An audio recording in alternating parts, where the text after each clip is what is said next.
started speaking with Earthwalker Primitivist. Got a little bit of a change of scenery today. I'm actually in the kitchen of my grandmother's house today. I'm borrowing her stove for a few hours. A couple people have been saying they wanted to see me do some cooking stuff and some cooking ideas. Well, we're going to start off with one today. And I use a lot of beef jerky out in the woods. Beef jerky is great to take with you. Having a kit, have prepared for you for a survival situation, whatnot, because it lasts long and is a good nutritious meal. So we're going to go ahead and make some homemade beef jerky. This is one way to do it in your house, with your own stove. Very easy way to do it. A little time consuming, takes about five hours, but a little less time consuming than doing it out in the woods. In a later video, we will be doing this out in the woods also, so you can also see how to do it if you are out in the field environment. And first thing we did was get our oven preheated. You're going to put this on the low setting, and you can see down here. We got some drip pans down here just to catch some of the drippage, but we got it on a very low setting. We're not trying to cook the meat, we're just drying it out and drying all the moisture out of it. And we got ourselves a piece of meat. What I did was went out and found a cheap roast. You want to get one that doesn't have much fat in it. This is a eye of round roast, which is pretty much not fatty at all. You don't want to use too much fat in it. You want to get as much fat off as you can, because the fat just isn't going to cure well. It's not going to dry out, and it's going to get pretty putrid. So even with this roast, I'm going to go ahead and use my knife and try to just shave off as much of this fat as I possibly can, just to make it a little bit more lean.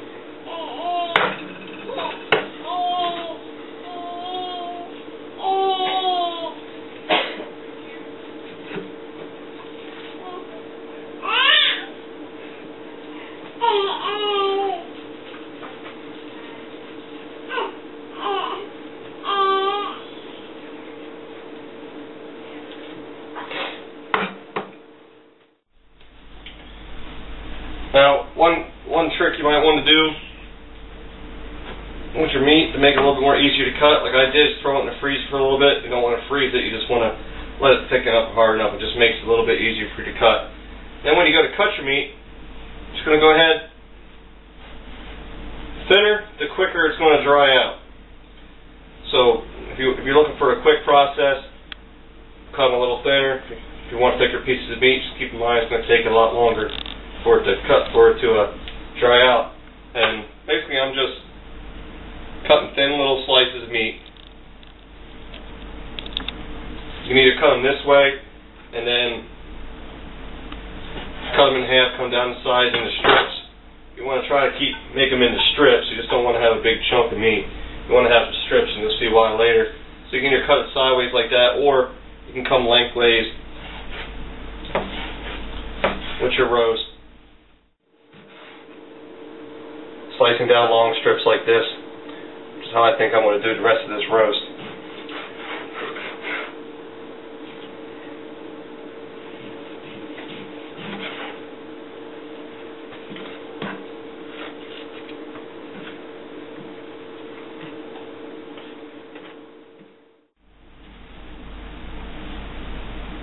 And just for all you knife buffs out there, the knife I am using is the only Victorinox knife I'm using. It's actually a professional grade Victorinox meat knife, butcher's knife, which is what I used in the previous profession when I was a meat cutter.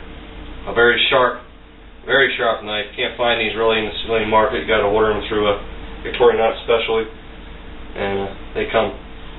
It's a very sharp blade.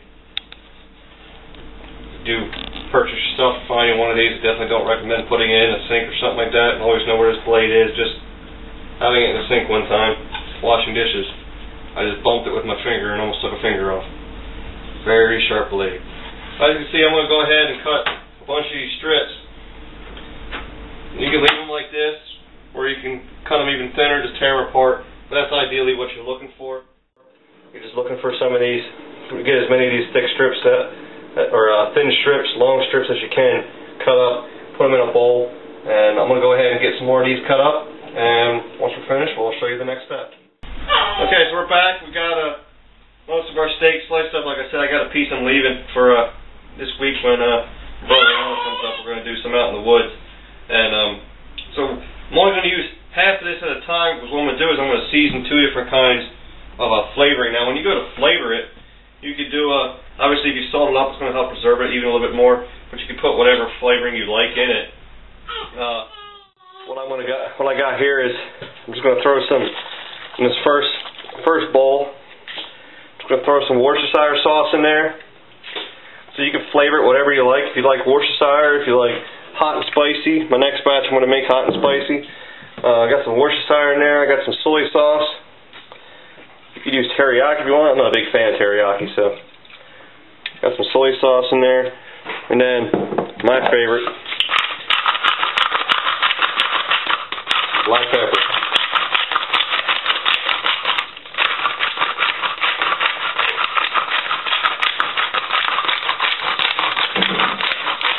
And I like my beef jerky peppery.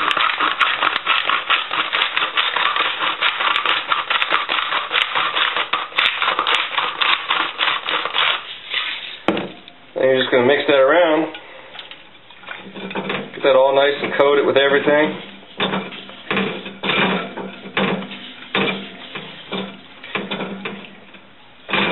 Now what I got here is you can use either a cookie sheet and do this with, lay it across, or what I did is I take the actual rack from the oven and I'm just going to drape the pieces over and hang them on the rack.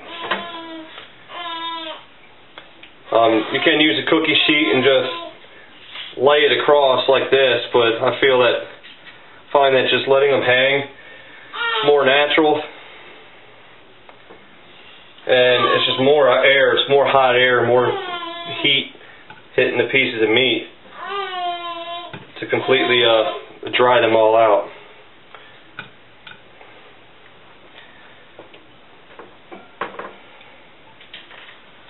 And like I said, this is why you want to make sure you either line the bottom rack of your oven with some aluminum foil or some cookie sheets like I did to catch the mess. I don't think my grandmother would be happy if I left her oven with a bunch of meat juices on the bottom. We got a little earth crawler here visiting us today too with us, so you can hear her in the background. She's trying to make herself known on the camera. We got the whole family involved today. Alright, for the second one, I want to make it a little bit hotter. Go ahead and put some more black pepper in there.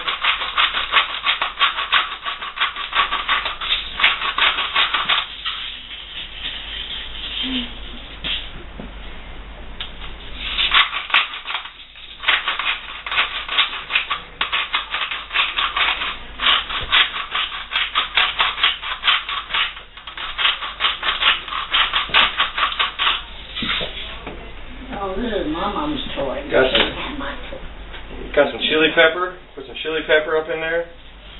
Or chili powder, I'm sorry. Use anything you want. Cajun seasoning, bay seasoning, however you want to go with it. I wanted to use some red pepper, but I didn't have any red pepper.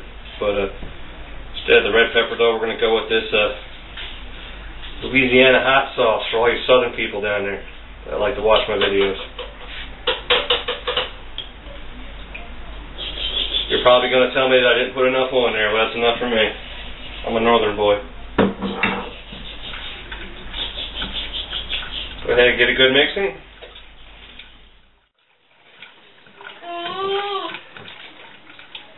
And we're going to go ahead and get this racked up on the rack just like we did with the other meat.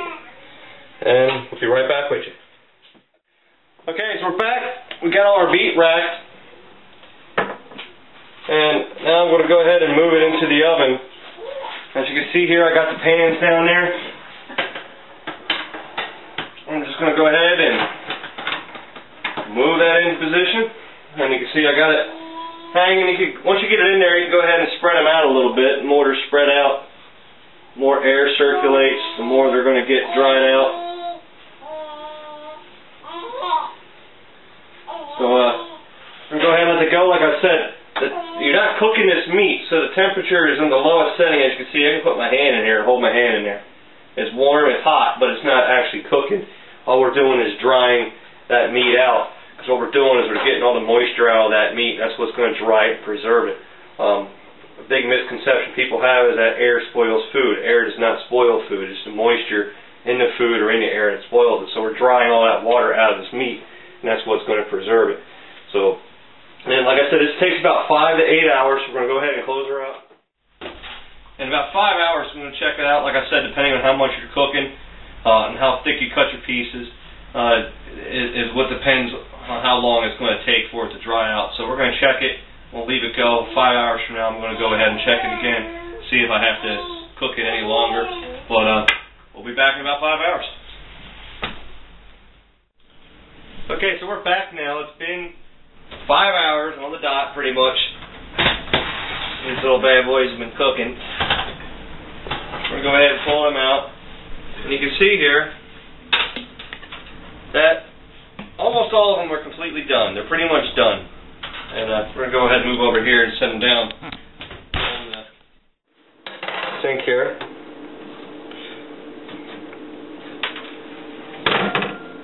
And as you can see, most of these they're all completely done. They've been in for 5 hours. But like I said, it can take anywhere from 5 to 8 hours because, as you can see, I got like a really thick piece here. It's still, on the inside, it's still a little undried. So they could be cooked a little bit longer, but a lot of these smaller pieces are definitely cooked. It's nice and stringy. Some good fresh beef jerky there. So there you go. Quick, easy way to make some beef jerky at home. Some homemade beef jerky. And ready to take out in the woods. So we'll go ahead and let these cool and try out a few and pack some up and get them ready to go out to the woods with me this week. So hope you enjoyed this. Hope you tried this out.